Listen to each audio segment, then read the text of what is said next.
Hi, I'm Matthew Jones, and today we're going to talk about carbon pricing in Brazil. Here's an agenda that I'll be referring to throughout the presentation, and we'll start by discussing Brazil's inconsequential signing of the Paris Agreement. To provide some background, Brazil signed the agreement along with 195 other countries with the goal to limit global temperature increase to under 2 degrees Celsius. However, Brazil has yet to set a price on carbon emissions. My goal with this presentation is to explore the options that Brazil can pursue. And if we're going to discuss those options, we must first discuss the current state of the economy in Brazil. Here you can see the projected GDP of Brazil for the next 3 years. And most of that will be achieved through its largest industries, which are iron and steel production, chemicals production, petroleum processing, automobile assembly, and cement making. However, despite the success of these industries in Brazil, there remains very prominent wealth disparity amongst the population. Pricing carbon in Brazil will prove to be difficult, seeing as most of the population in Brazil is reliant upon cheap fuel sources. Next, we will discuss how Brazil's topography gives it a huge responsibility. And what is this massive responsibility, you may ask?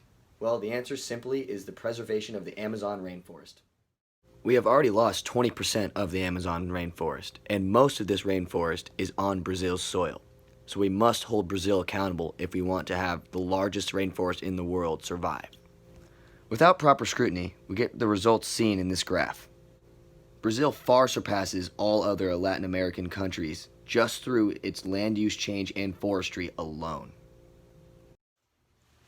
And that brings us to our next discussion piece, Brazil's current climate change policy, which I refer to as a series of broken promises. Brazil's current goal is to reduce greenhouse gas emissions below levels reached in 2005 by 37% by the year 2025 and 43% by the year 2030. But the main question remains, how will they do that? Brazil has set a few objectives per sector to reach these goals. To name a couple objectives, Brazil pledges to restore 12 million hectares of forests, and they aim to achieve 10% electricity efficiency in their energy sector. And these objectives are to be reviewed by the government every 2 years. However, the government has yet to review the country's current progress with greenhouse gas emissions and has yet to set any carbon pricing. And that is why I included the picture of the school election. Brazil is a student running for president, making promises like lengthening recess or a chocolate fountain in the cafeteria, but they have no means of actually achieving these very glittery goals. But I don't know about you, but talking about all these problems is starting to bum me out.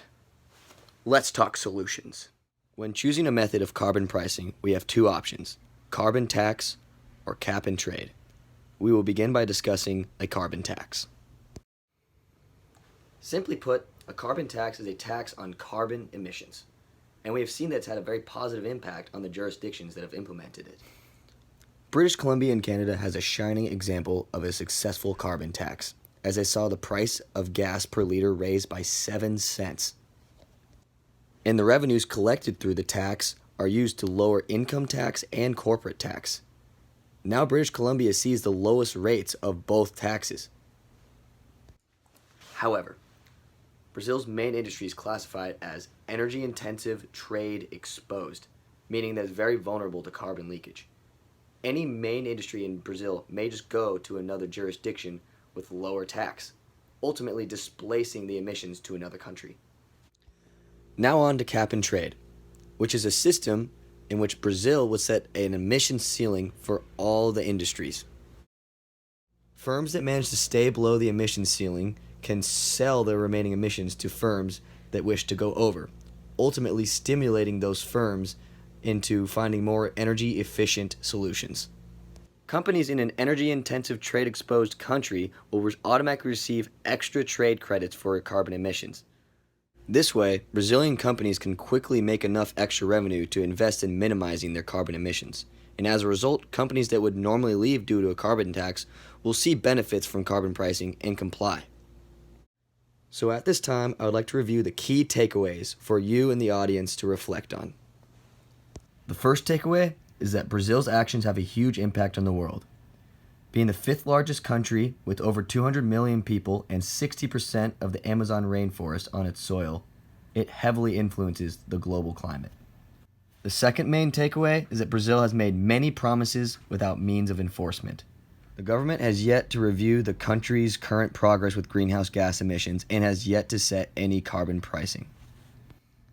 The third main takeaway is that carbon leakage is possible and we must be careful, or else all the industries will just move to another country, ultimately displacing the emissions to another country. So that concludes my presentation. Thank you for listening. I'm Matthew Jones, and this is my TED Talk.